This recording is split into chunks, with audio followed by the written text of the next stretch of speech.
Hello, Morgan, and thank you for being on my podcast or my show. And thank you so much for being here. Thank you for asking me to join you, Elizabeth. I'm excited to have this conversation. So am I. So am I. I mean, the topic that you work on day in and day out is something that we all need to know and understand a little bit more. So I cannot wait to dig in. But first, let's find a little bit more about you. So what is your backstory and how did you, and I like your what people call you is the sleep soulmate. Yes. So tell us a little bit more about your background and how you became that. Yeah, thank you. Well, my story with sleep began years and years ago when I had a personal crisis in my life. I will not belabor you with the details, but suffice to say, it created a situation where I had pretty severe insomnia. I had what they call sleep onset insomnia. So I'm sure there are people listening who might be able to relate to this. Unfortunately, it's when you get into bed and it takes you maybe 2 hours or more to fall asleep. And it was maddening. I had a lot of anxiety from it and I did not know what to do. So I approached my primary care doctor and I was given a prescription for Ambien.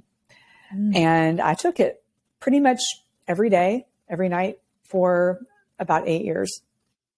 And the consequences of the Ambien, I mean, fortunately, there were no long-term consequences, but there were consequences the following day that were not desirable at all. So I would have a lot of brain fog in the morning, trouble concentrating.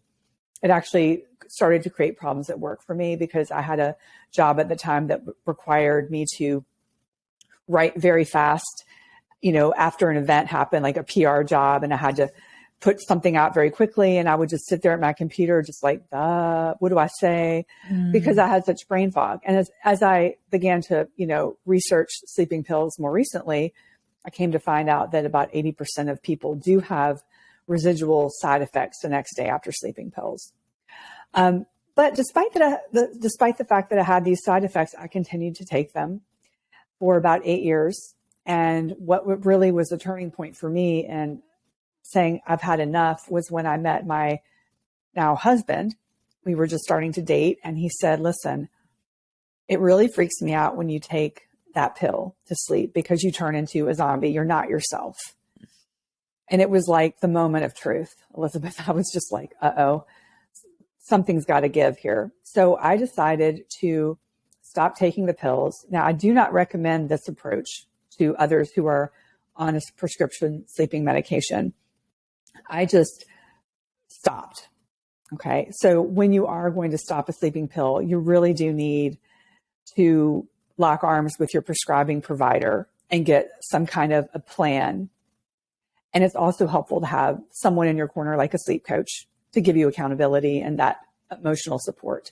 But I went in all on my own, and thankfully it worked out okay. And I was finally able to get back to normal sleep. But then there was a plot twist.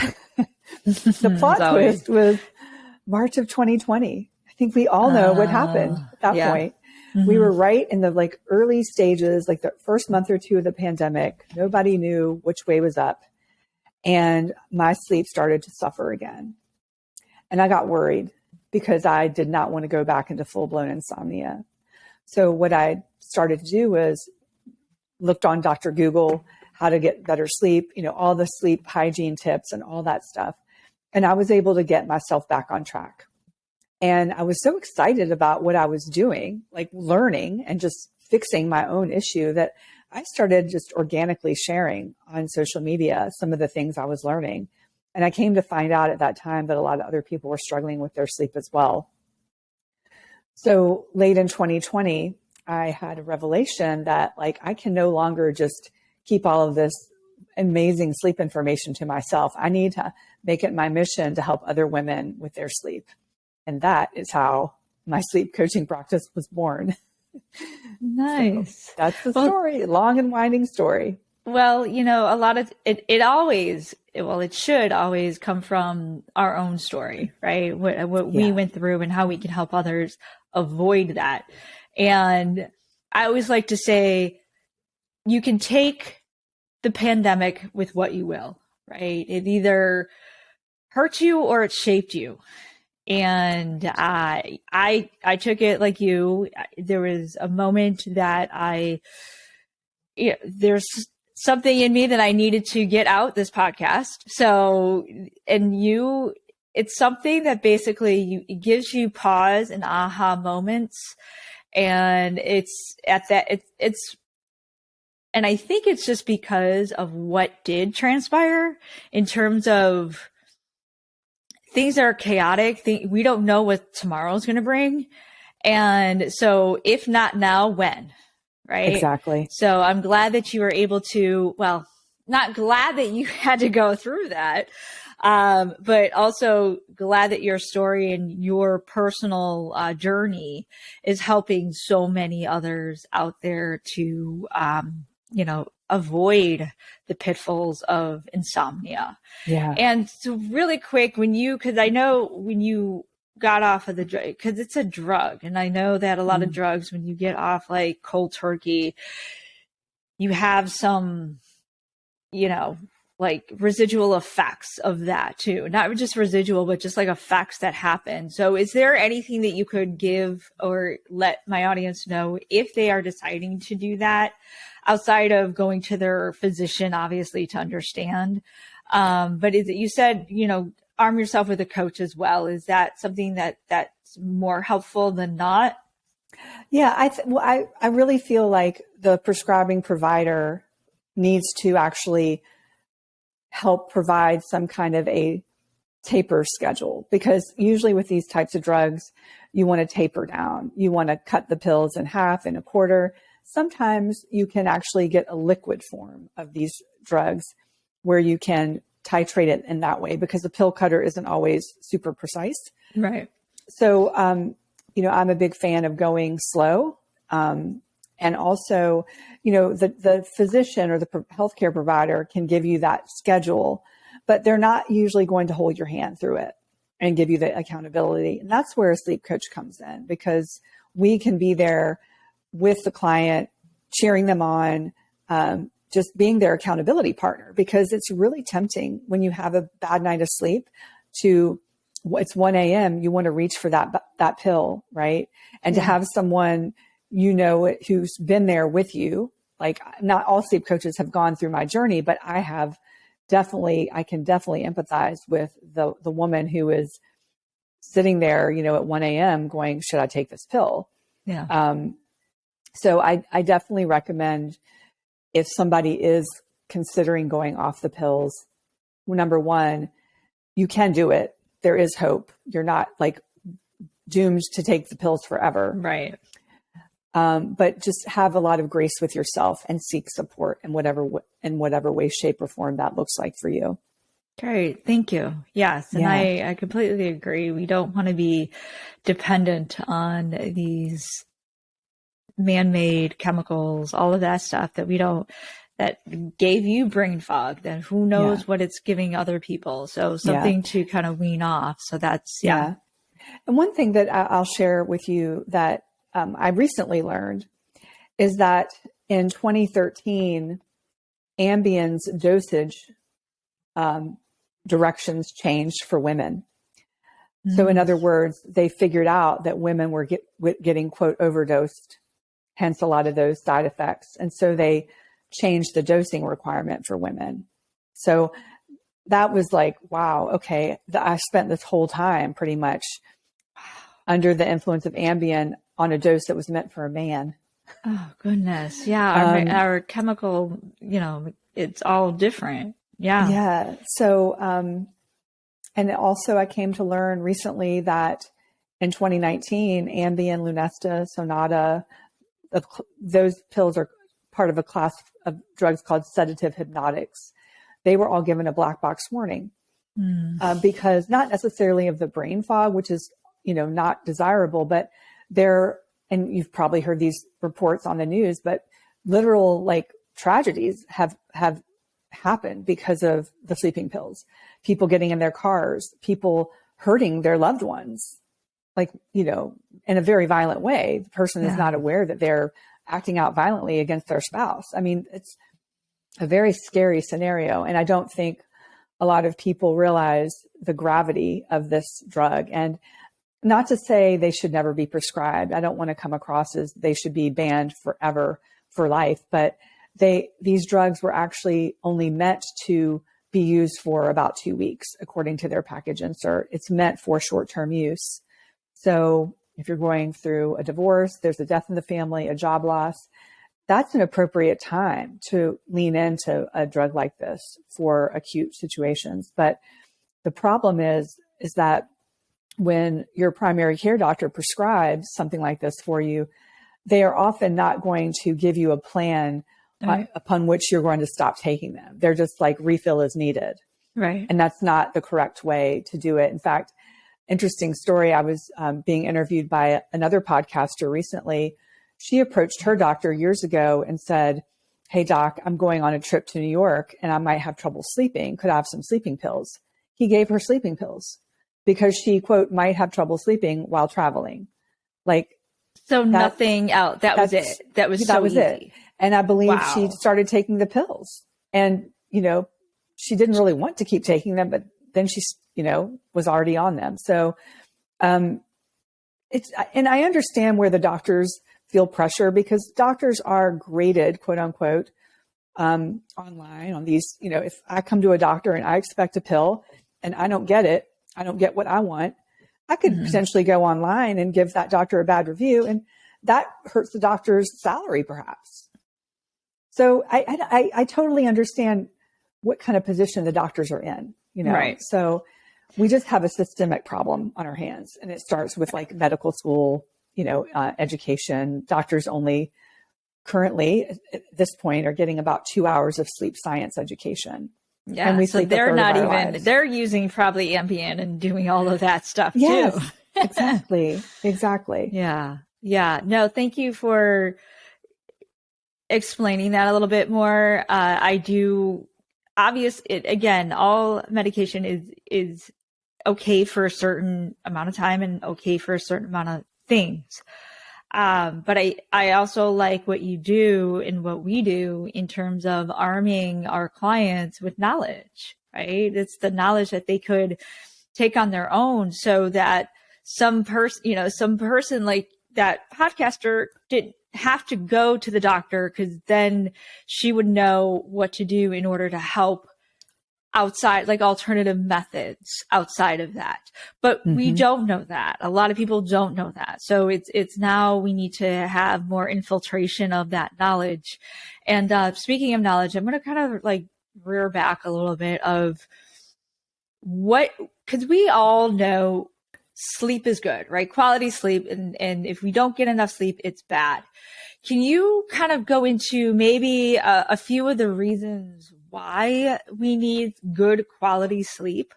Sure. Yeah. Well, first I'll just say that when you look online and you see stories about sleep in the media, you quite often see very scary headlines, like "you're going to die if you don't get 8 hours of sleep," and all these really scary things.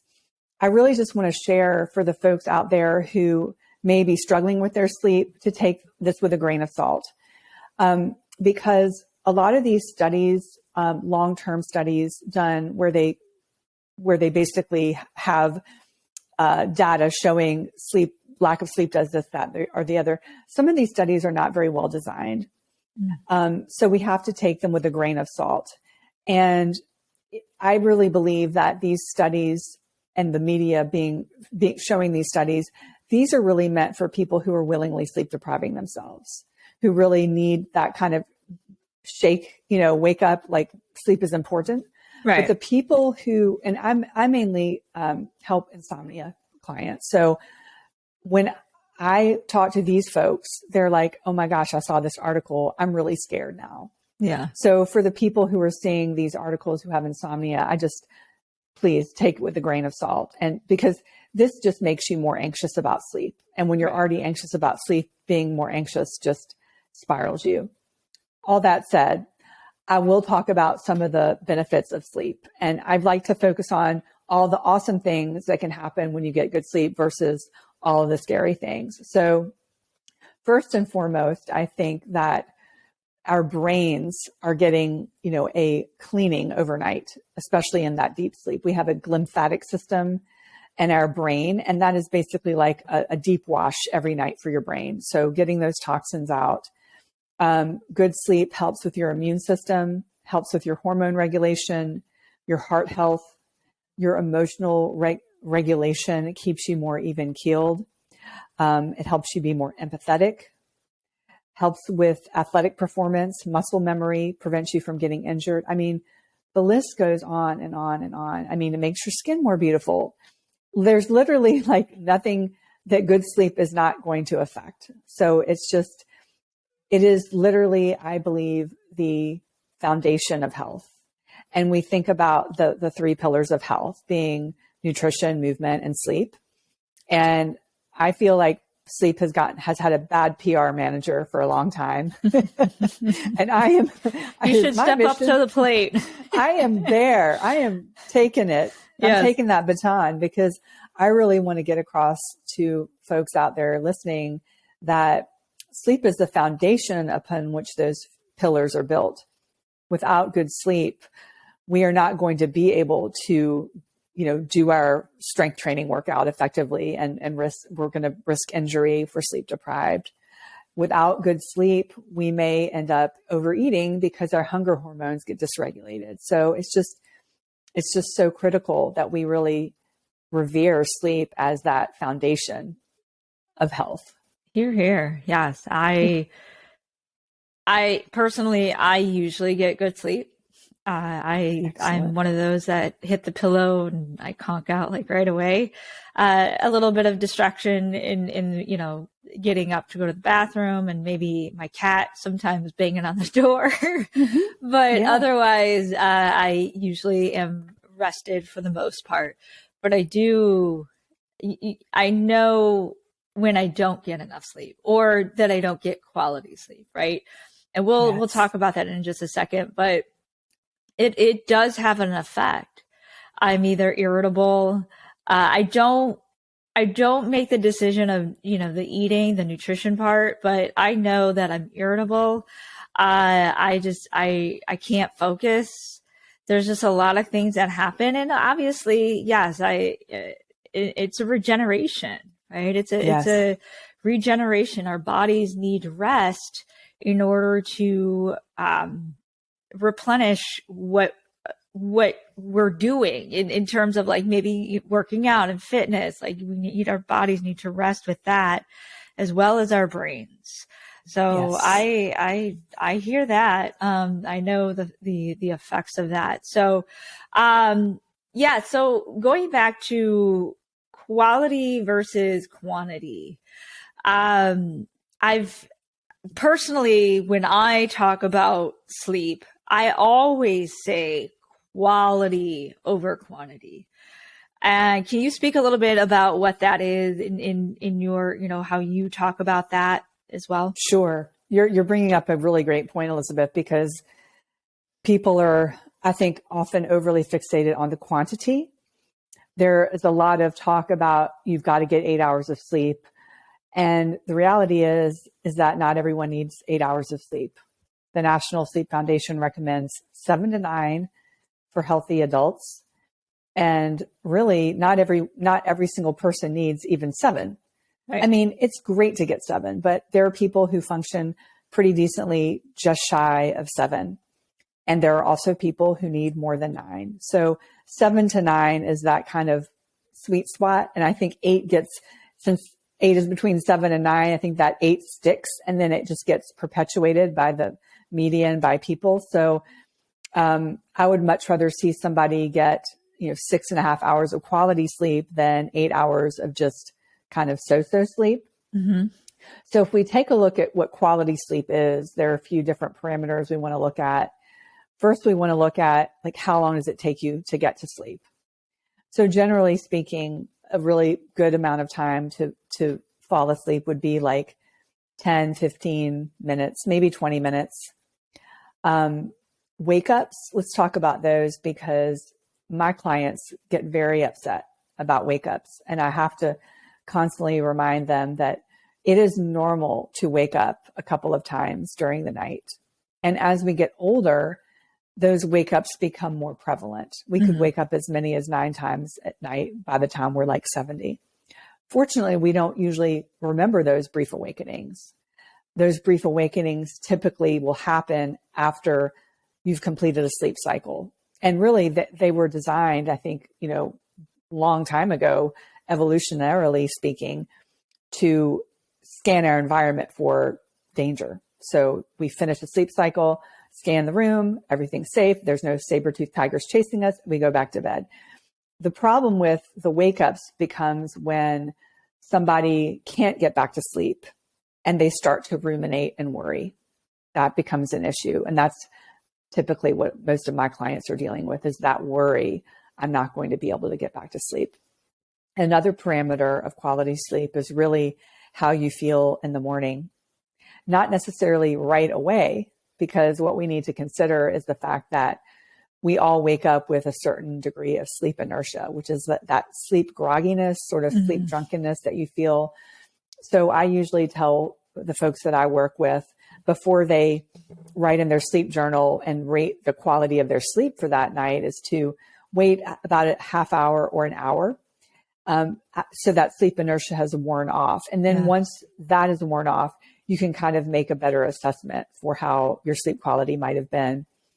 And then another parameter for sleep quality would be, can you make it through the day with, a decent amount of energy?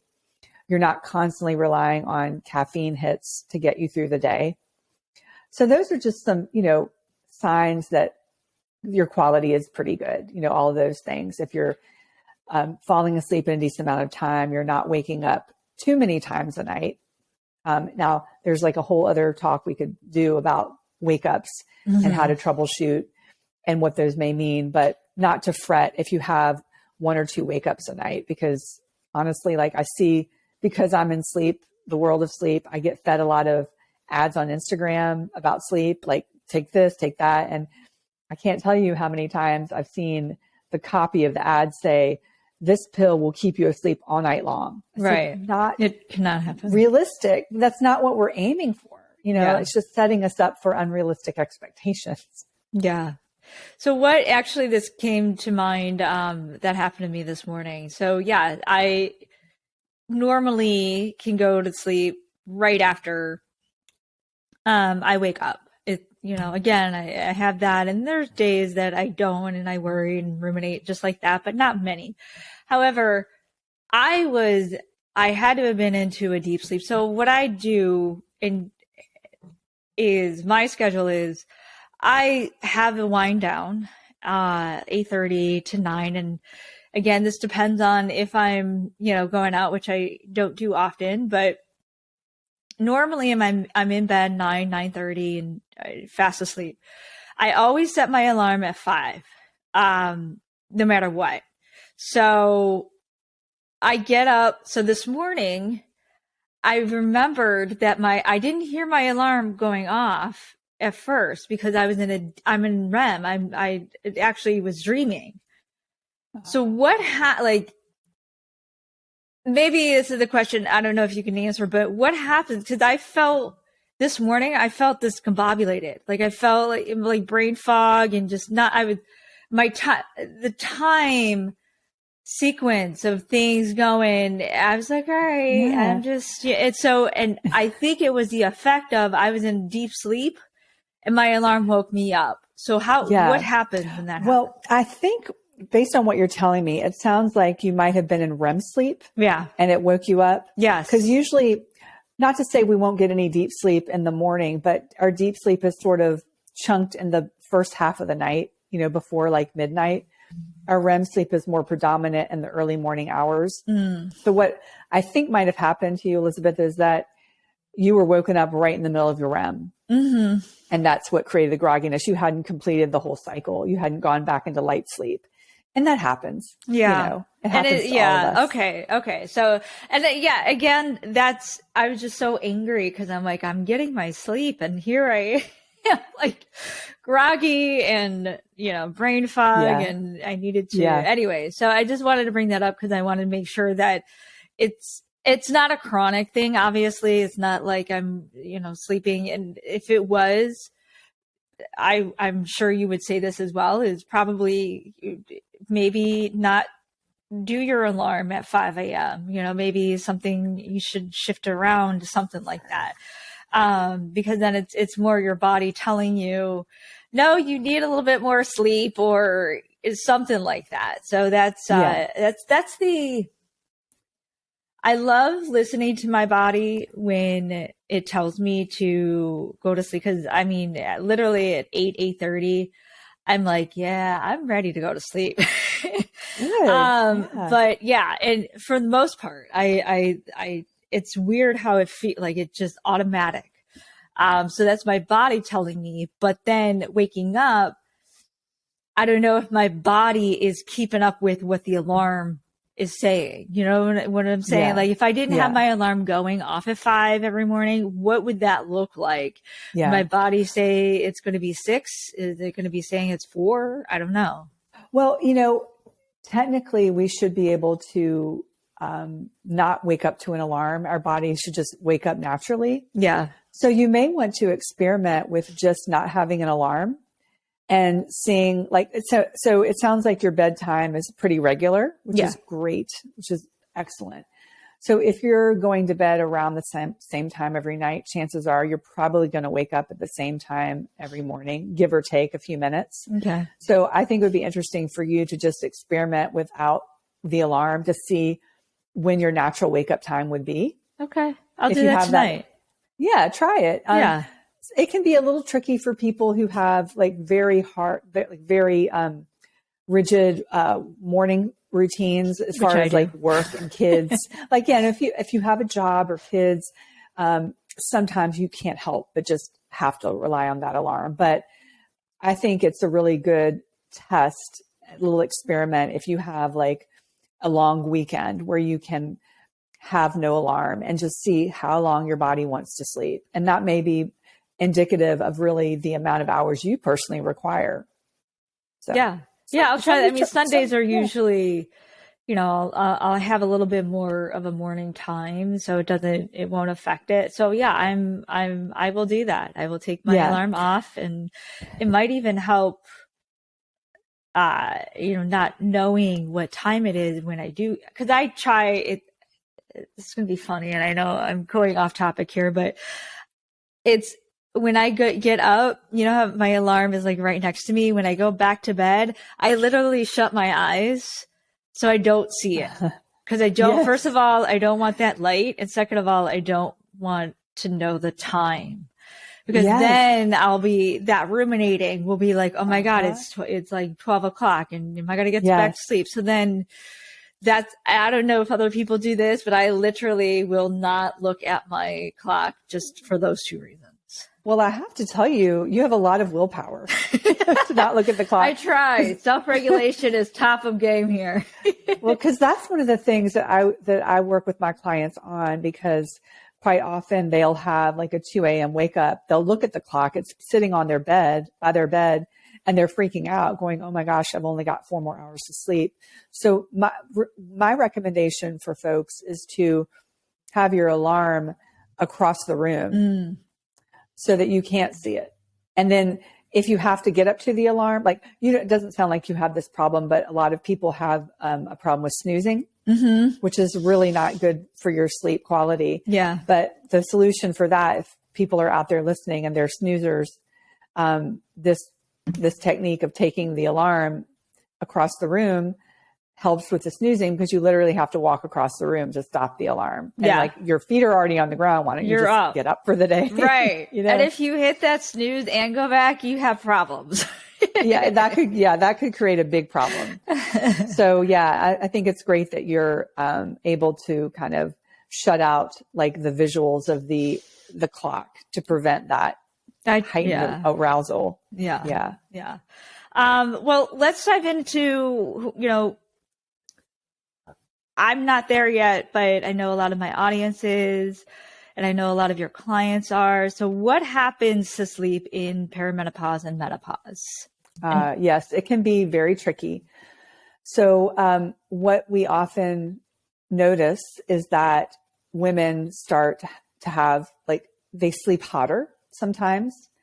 Often hot flashes can accompany these hormonal fluctuations.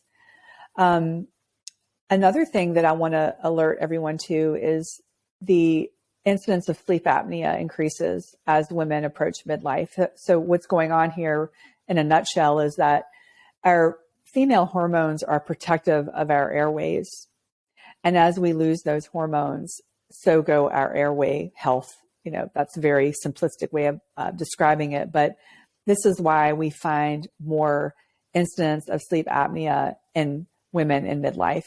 So, like, if you look at sleep apnea incidence across the spectrum of life, it's kind of equal for men and women. It's basically, with women, it increases in midlife to match basically that of men, is what I'm trying to say. Okay. So, and the crazy thing is that most women don't even realize they have it, because women often present differently with sleep apnea symptoms. So we may not necessarily be snoring, but our breathing may be disrupted. We may present the next morning with headaches. So if you have a headache every morning or a dry mouth every morning, that's something to really investigate. Also, women are often misdiagnosed as having depression or insomnia, because that doctors don't really fully, I think, grasp the fact that women and men present with sleep apnea different in midlife. So what I encourage women to do is, if they are in midlife and they are not sleeping well, maybe they need to, like, this doesn't always work because not everyone has a partner in bed with them. Right. And if they do, the partner may be completely in deep sleep, unaware. But if your partner does by chance say, hey, you were snoring last night, or you were breathing funny, like, really take that seriously and look into getting your sleep breathing assessed, because undiagnosed and untreated sleep apnea can lead to some issues later on, metabolically, cardiovascularly. It can increase your blood pressure. It can cause weight gain. So I would just I like to really bring this up, because I think the point gets ignored a lot when we talk about women and midlife women and sleep. Mm-hmm. So yeah. Well, thank you. Yeah. And yeah, thank you for bringing that up, because that's, again, one thing that again, I'm going to put a personal spin on it, but it's more or less something that when I went to the dentist, she's like, do you have sleep apnea? And I go, no, not that I know of. And they can tell by your tongue. There's something also on your tongue, that you can tell. But yeah, that's something, again, in family history as well. So it's definitely something to take care of. And midlife, right? Do you know why it happens more in midlife than at any other time? Well, the assumption is really that the changes in hormones, that's what we think is the greatest cause of it. I'm sure there are more reasons for it than that, but I think that's kind of up at the top of the list. Okay. Just that hormonal fluctuation, because those female hormones are protective of our airways. And when we lose those female hormones, our airways can take a hit. Got it. Not for everybody, but they can for most. Some people. Yeah. Yeah. So then what, and it's not just, it could be just for midlife, but what are the, maybe a couple of good tips to get better sleep? So if you can just give us, like, maybe a few or a couple of things that we can do now. I'll say, I'll share a few. Number one, I would say getting exercise every day if you can. Cardiovascular strength training. I mean, in fact, there was a small study published last year indicating that strength training might be more helpful for our sleep than cardiovascular. So I thought that was pretty interesting. But in any case, getting a fair amount of activity and exercise every day. The thought behind that is the physical activity helps your sleep drive, helps you develop that sleep hunger. So that by the time you go to bed, you might be, a little bit more tired.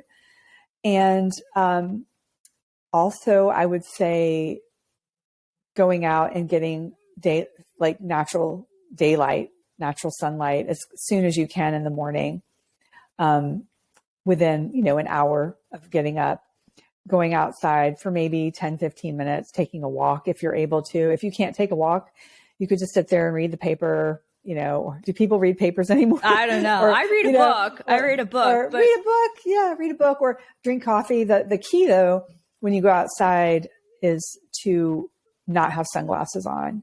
Okay. And I see this every day. I take my dog for a walk every morning, and I see other dog moms walking their dogs with sunglasses on. And it's not even really sunny out. It's not like there's a lot of sun. But the thing is, when the sunlight hits your retina, it sends a signal to your suprachiasmatic nucleus, which is the circadian pacemaker of your body.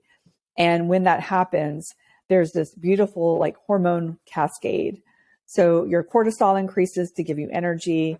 It shuts off your melatonin production to make you less groggy. It increases your serotonin, helps regulate your sex hormones. I mean, there's just this beautiful symphony. So when you don't get that light in your eyes every morning, you're really doing yourself a disservice.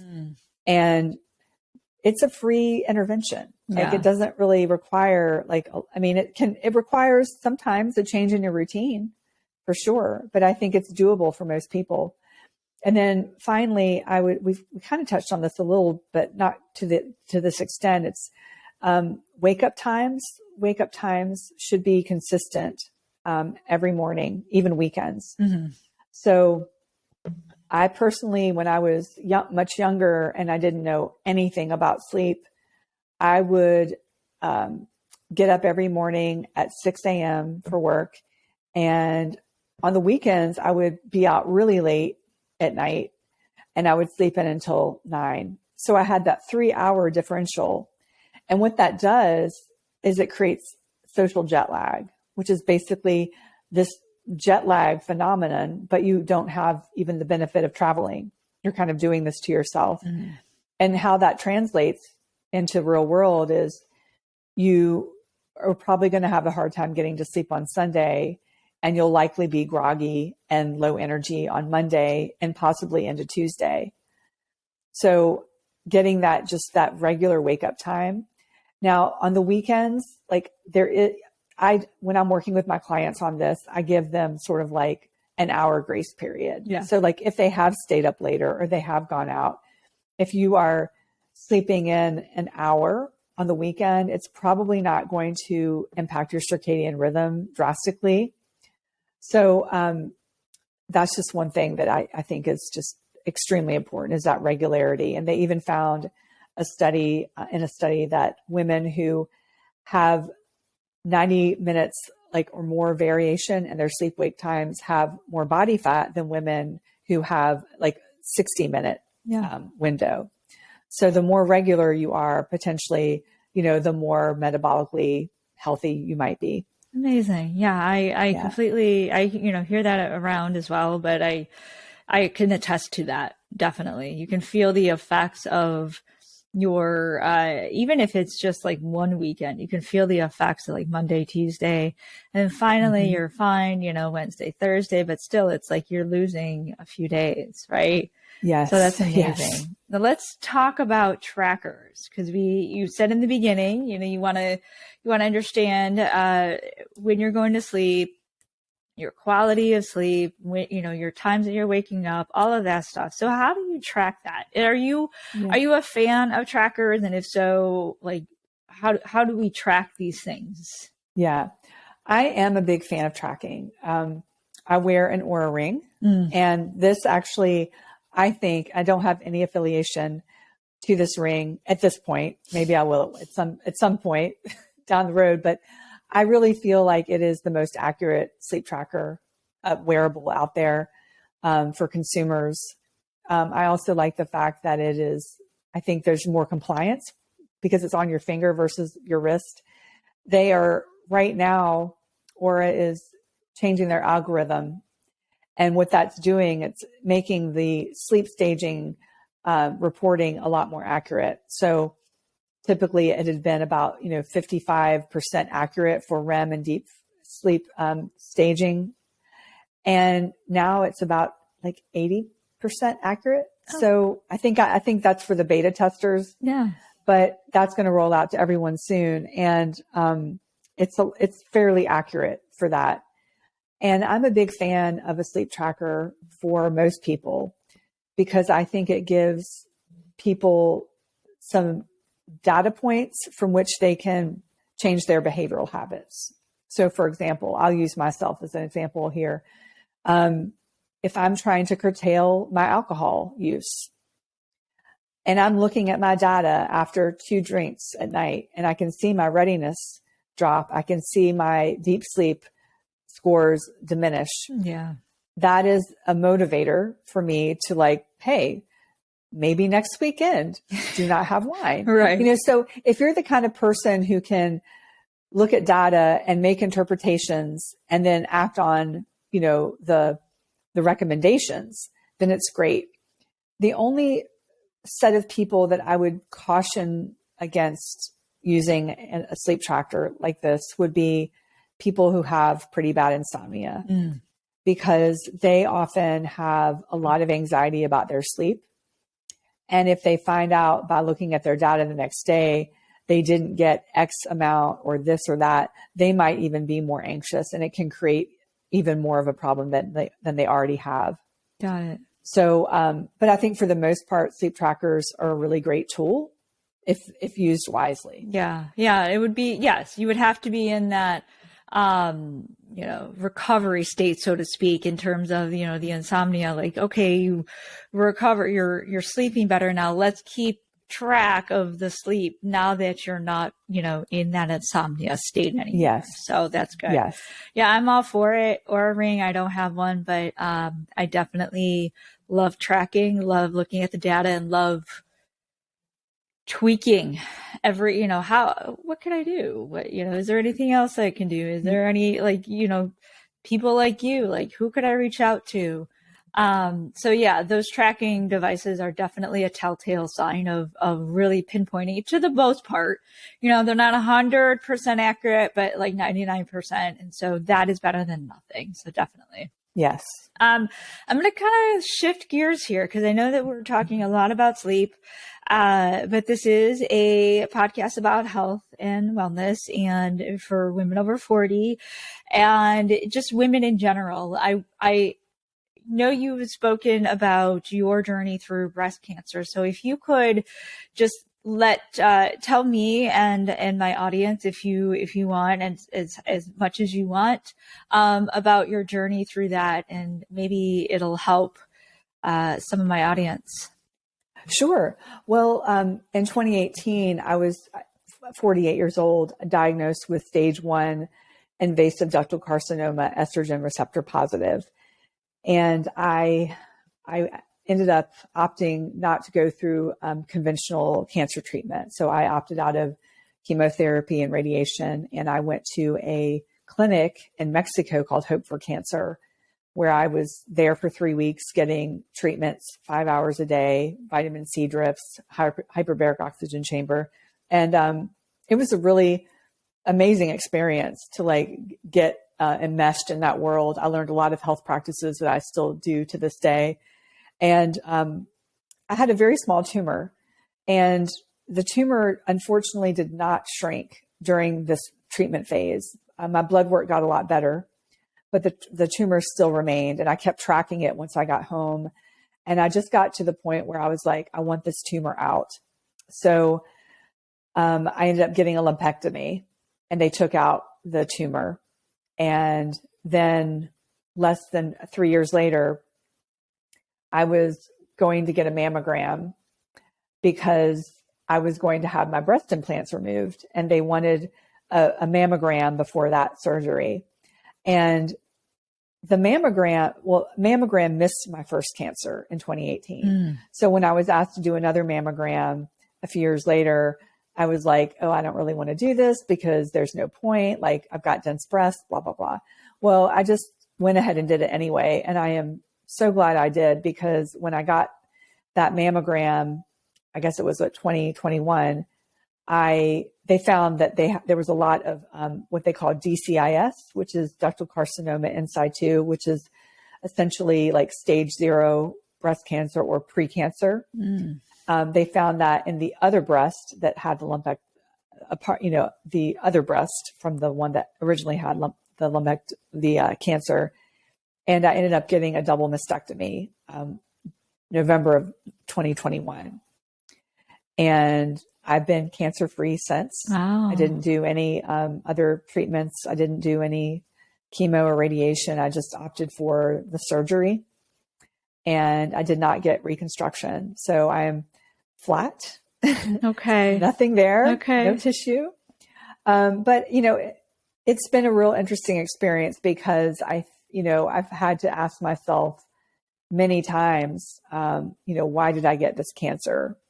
And there's not one reason. I think it was a multiple factors in getting it. I would say emotional trauma that was unresolved, generational trauma. I think that played into it. I would also say having too much alcohol, because alcohol raises your estrogen, and my cancer was estrogen receptor positive. And also the fact that I really did not pay any attention to what I put in my body and on my skin. So I was, ingesting lipsticks with heavy metals, putting skin creams on that had fragrance. I was eating processed foods with, food dyes and artificial flavorings. So like a whole battery of things, I think, contributed to the cancer. And it was just honestly like a massive wake up call for me to start paying attention to how I was living. Yeah. And so I'm continuing on the journey of just staying healthy, trying to as I move into menopause, making it a smooth transition for me. Not always easy, No. but it's been quite an interesting journey. I appreciate you asking about that. Yeah. Well, I appreciate you sharing, and because it's scary in its first, right? Getting that diagnosis, but how you transitioned through it, and also what you saw as the reasoning of, well, I don't want to say the full reasoning, but what you computed to be the reasoning of why it transpired, and taking action on your own end. It's unfortunate that it takes that wake up call to understand how we are treating our bodies in inside and out. And you alluded to even the makeup and what we put on our bodies. And that's, my audience know that I am a firm believer of that as well. And that's why I do, clean makeup and clean lotions and all of that, organic, all of that stuff for the hair and everything. But a lot of women, they don't know this, and they continue to put on so many toxic chemicals and ingesting so many things. And you said it kind of struck me a little bit, because I'm trying to switch my game in terms of ingesting, alcohol. So my mom had breast cancer, so it's kind of like I need to be more cognizant of, yes, I'm doing the best I can in terms of nutrition and exercise and sleep and the toxic, stuff. But then, what other toxic stuff am I putting in my body? So it's just, nobody's perfect, and nobody's going to do everything, 100%. But how can we not only eliminate some of it, but kind of just kind of narrow it down to just a few things, if anything, because of how we could not get to that point. It's prevention, right? But also, when we do get to that point, understanding that it's not the end either. And how can we do this in a way that, like you didn't go through chemo, you didn't go through, because that will probably come back around in your future years too, in some form or fashion in your health. So Well, thank you again for sharing. Of And course. it's out there, and I think each story has its own touching point in how it touches others. So I truly appreciate that. Sure. Yeah. Well, it's been a pleasure to speak with you, Morgan, and get to know a little bit not only about you, but also about sleep. So I want to, share with my audience, how can they reach out to you? Where's the best place? Sure. Well, my website is morganadamswellness.com. I offer a free consultation for anyone who thinks they might need help with their sleep. I'm always happy to chat. I'm also pretty active on Instagram. My handle there is morganadams.wellness. So you can follow me there. Perfect. Perfect. I'll link all of that in the show notes. I do have one last question. I know we went a little bit over, but that's okay. What is a favorite quote that you have, or any words of inspiration that you can give? Yeah. There's a quote that I gave on another podcast, and I hope I don't mangle it. I'm terrible at messing up quotes, but it's by Maya Angelou, who always has great quotes, and it's success is something about liking yourself, liking how you do it. So I mangled the quote. It's okay. As I thought I would, but basically the gist of it is, in society we're often told success equals this. It equals, the house in the suburbs, two children, white picket fence, C-suite, blah blah blah, corner office. But her whole idea of success is just like, are you happy with what you're doing? Like, do you like who you are? Do you like how you do it? And do you like the results you get? So I find that definition of success has been a lot more useful to me in this phase of my life than just what I'm being told success is by society at large. Wonderful. Perfectly said. Even if you did mingle it, you came back around and and made it your own. So beautifully said. So thank you so much, Morgan, for being on here. And to my audience, until next time, take care.